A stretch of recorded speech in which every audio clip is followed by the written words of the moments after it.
In this video, we'll be installing the Maxpeedingrods OXR rear shock absorbers for a 2010 Honda Civic.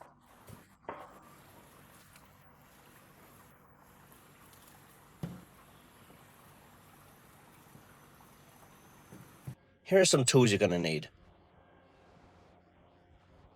One impact wrench, one torque wrench, one extension bar, a pry bar, a 17mm socket, and a 14mm socket.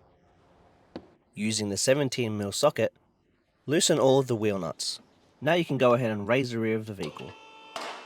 Remove the rest of the wheel nuts and remove both of the wheels. Lower the vehicle, open the trunk, and remove the trunk mat and anything else that might be in the way. Using the pry bar, remove the foam insert, and then continue with the interior trim clips. Next, remove the plastic trim and remove the inner lining. Now that you have access to the strut, use your 14mm socket to undo the top shock nut and washer. Raise the car back in the air using the same 14mm socket to undo the bottom shock bolt. Remove the shock bolt followed by the old shock and replace it with your brand new Maxpeedingrods OXR shock absorber. Reinstall the bottom shock bolt using the 14mm socket to secure it tight. And once it's tight, use your torque wrench to tighten it to 80 Nm.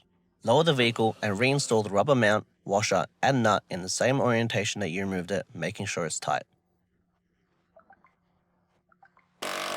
Then go ahead and reinstall your interior trims in the reverse order that you removed them.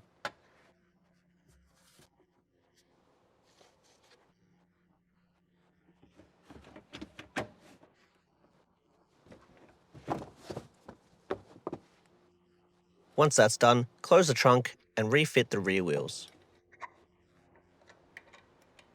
Reinstall your wheel nuts using the 17mm socket to secure them.